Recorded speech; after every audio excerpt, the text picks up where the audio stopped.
ఉత్తరాంధ్ర ప్రజల దశాబ్దాల కళ ఎట్టకేలకు నెరవేరింది. విజయనగరం జిల్లా భోగాపురం వద్ద 5,641 కోట్లతో జీఎంఆర్ గ్రూపు అత్యంత ప్రతిష్టాత్మకంగా నిర్మించిన అల్లూరి సీతారామరాజు అంతర్జాతీయ గ్రీన్ ఫీల్డ్ విమానాశ్రయం అందుబాటులోకి వచ్చింది. అత్యాధునిక హాంగులు, గ్లోబల్ స్టాండర్డ్స్ తో ముస్తాబైన ఈ మెగా ఎయిర్పోర్ట్ ఎక్కడుంది, నగరాల నుంచి ఇక్కడికి ఎలా వెళ్ళాలి, దీనికి సంబంధించిన పూర్తి వివరాలు ఇప్పుడు చూద్దాం.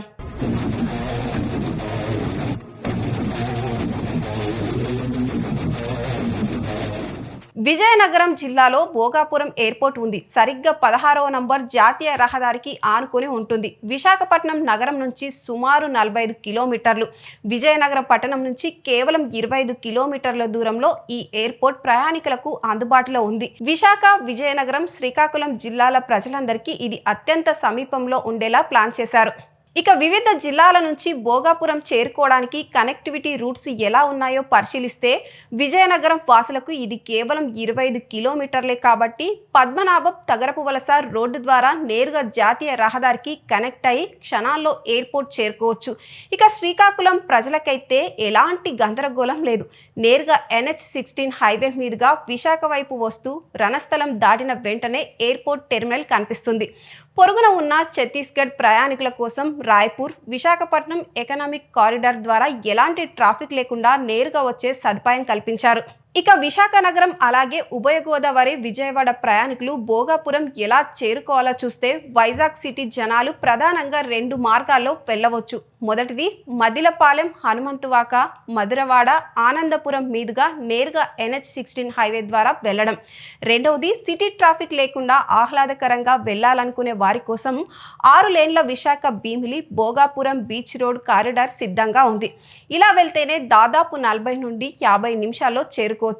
వైజాగ్ ఆర్టీసీ కాంప్లెక్స్ నుండి నేరుగా NH-16 మీదుగా వెళ్తే సుమారు 1 గంట సమయం పడుతుంది. విజయవాడ, గోదావరి జిల్లాల నుంచి వచ్చే ప్రయాణికులు విశాఖ నగరం లోపలికి రావాల్సిన అవసరమే లేదు. వారు అనకాపల్లి వద్దే ఆనందపురం బైపాస్లోకి మళ్ళీ అక్కడి నుంచి నేరుగా హైవేపై భోగాపురం చేరుకోవచ్చు.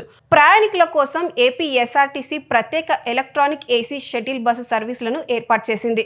ఇక్కడ విమాన ప్రయాణికులు ఒక కీలకమైన విషయాన్ని తప్పనిసరిగా గుర్తుంచుకోవాలి. భోగాపురం ఎయిర్పోర్ట్ అందుబాటులోకి రాగానే ఆగస్టు 17వ తేదీ నుంచి విశాఖ నగరంలో ఉన్న పాత విమానాశ్రయం నుంచి సాధారణ ప్రయాణికుల కమర్షియల్ విమానాలు పూర్తిగా నిలిచిపోతాయి. ఏకంగా 30 ఏళ్ల పాటు పాత ఎయిర్పోర్ట్లో సివిల్ ఆపరేషన్ బంద్ కానున్నాయి. అక్కడ కేవలం నేవీ, రక్షణ శాఖ, ప్రభుత్వ అత్యవసర సర్వీసులు మాత్రమే నడుస్తాయి. కాబట్టి ఆగస్టు 17వ తేదీ తర్వాత ఫ్లైట్ ప్రయాణం ప్లాన్ చేసుకునేవారు మీ టికెట్ పై ఉన్న ఎయిర్పోర్ట్ పేరును 1కి 2 సార్లు చెక్ చేసుకొని భోగాపురం విమానాశ్రయానికే వెళ్లాల్సి ఉంటుంది. ఈ నూతన అంతర్జాతీయ విమానాశ్రయం మొదటి దశలోనే ఏటా దాదాపు 60 లక్షల మంది ప్రయాణికులకు సేవలు అందించేలా సిద్ధమైంది. ఇక్కడ నుంచి హైదరాబాద్, బెంగళూరు, ఢిల్లీ, ముంబై, చెన్నైలకు నేరుగా ఫ్లైట్ ఆపరేట్ అవుతాయి. అతి త్వరలోనే సింగపూర్, దుబాయ్, బ్యాంకాక్, మలేషియా వంటి అంతర్జాతీయ దేశాలకు కూడా నేరుగా విమాన సేవలు ప్రారంభం కాబోతున్నాయి. ఈ ఎయిర్పోర్ట్ రాకతో ఉత్తరాంధ్రలో పర్యాటకం, రియల్ ఎస్టేట్, ఐటీ రంగాల పరుగులు తీయడమే కాకుండా వేలాది మంది స్థానిక యువతకు ఉపాధి అవకాశాలు లభించనున్నాయి.